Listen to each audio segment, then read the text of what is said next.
Bible बाढ़ पाठ 19 मानवता की वर्तमान स्थिति। उद्देश्य। नमस्ते और शुभ दिन। यह है बाइबल बाढ़। बाढ़ का मतलब है एक कहानी कहने वाला जो पारंपरिक और मौखिक परंपराओं से जुड़ी कहानियाँ सुनाता है। मैं यहाँ हूँ आपको सुनाने और समझाने के लिए कि बाइबल का साहित्य क्या कहता है और ईश्वर कौन है और इंसान कौन है। पाठ। आज हम जिस जगह पर हैं वो हमारी पिछली कड़ी से जुड़ी हुई है, जहां हमने देखा था कि मानवता की पहली त्रासदी कैसे हुई। ये कहानी अपने आप में बहुत गहराई और समझदारी से भरी हुई है। यह विनाश सिर्फ दो पात्रों, एक आदम और एक औरत की वजह से हुआ जो एक आदर्श वातावरण में रहते थे। वे शाकाहारी थे, उनके पास हर अच्छी चीज़ थी और कोई हिंसा या तनाव नहीं था। उन्हें ईश्वर ने बस एक आदेश दिया था और उस आदेश को तोड़ने के परिणाम ये हुए। उत्पत्ति 3:16। औरत को शाप।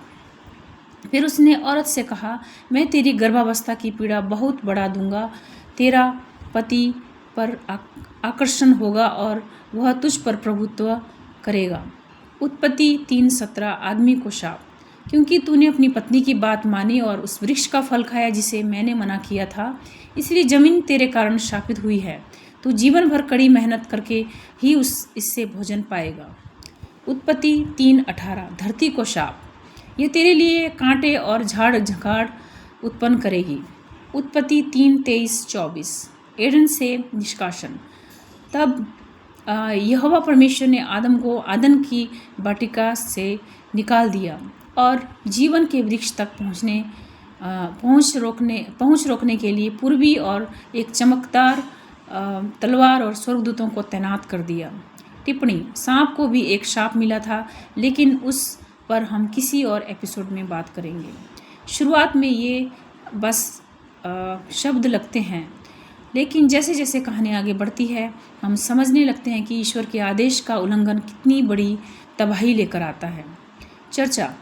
ईडन से निकाले जाने के बाद कहानी बदल जाती है। हवा माँ बनती है।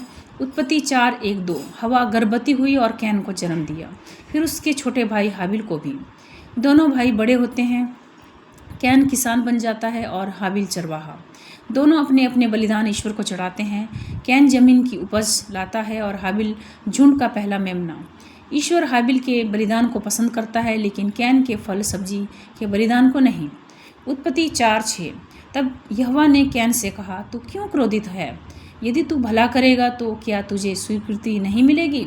लेकिन यदि तू भला नहीं करेगा तो पाप तेरे द्वार पर घात लगाए बैठा है, तू उस पर अधिकार कर। यहाँ पाप शब्द पहली बार सामने आता है। यह ईश्वर की नैतिकता से अलग किसी भी काम को दर्शाता है। ईश्वर ने साफ कहा है कि अगर तू सही काम करेगा तुझे भी स्वीकार किया जाएगा। कैन को चाहिए था कि वह एक मेमना ले आता, लेकिन उसने ऐसा नहीं किया। इसके बजाय उत्पत्ति 4:8।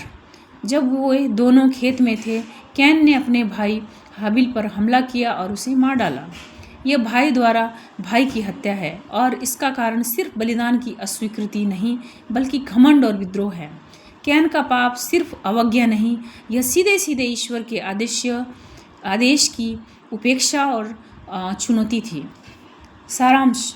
यहाँ एक बात स्पष्ट करनी ज़रूरी है, अवज्ञा और विद्रोह में फ़र्क होता है। अवज्ञा कभी कभी अज्ञानता से होती है, कभी जानबूझकर। विद्रोह तब होता है जब कोई ना सिर्फ आदेश तोड़े बल्कि जानबूझकर आदेश देने वाले को ठुकरा दे। कैन जानता था कि क्या करना सही है, लेकिन उसने ना सिर्फ उसे नहीं किया बल्कि उस भाई को मार दिया जिसने सही किया था। इससे हमें समझ आता है कि आदम और हवा की एक गलती से दुनिया में ऐसा आध्यात्मिक माहौल बन गया जिसमें हत्या जैसी बुराई संभव हो गई। निष्कर्ष। बाइबल बाढ़ ऐसे ही काम करता है। संक्षिप्त, गहरी और सीधी बात। कोई भटकाव नहीं, कोई लंबी चौड़ी बातें नहीं। बाइबल बाढ़ को ट्विटर, इंस्टाग्राम और फेसबुक पर फॉलो करें। अपने सवालों या सुझाव भेजें। बाइबल बाढ़ us@gmail.com। आपका जवाब पाकर हमें खुशी होगी। धन्यवाद। आपका दिन शुभ रहे।